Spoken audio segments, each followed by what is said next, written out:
औज़ुबिल्लाहिमिनश्शैतानिर्रजीम बिस्मिल्लाहिर्रहमानिर्रहीम। आज एक नई वीडियो के साथ आपकी खिदमत में हाज़िर हैं। आज की वीडियो जो है वो board of intermediate and secondary education Gujranwala की तरफ से जो हतमी डेट शीट है वो नाम दाम की वो आपके साथ शेयर की जा रही है। और एक रिक्वेस्ट है कि अगर आप इस चैनल पर नए आपने चैनल को सब्सक्राइब नहीं किया तो चैनल को सब्सक्राइब कर लें, बेल आइकन को ऑल पे प्रेस करें ताकि जो भी नई वीडियो आप तक पहुँच सके। तो शुरू करते हैं जी वीडियो।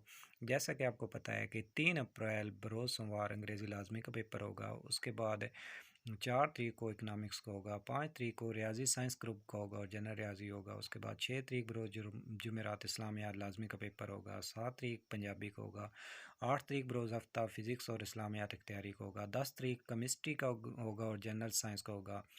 उसके बाद 12 तारीख को एजुकेशन का पेपर होगा, 13 तारीख बरोज़ जुमेरात बायोलॉजी और कंप्यूटर साइंस का होगा। उसके बाद 15 तारीख को उर्दू लाजमी का पेपर होगा और लास्ट पे पेपर है मुताले पाकिस्तान का जो कि 17 अप्रैल को होगा बरोज़ सोमवार। बहुत शुक्रिया, मेहरबानी।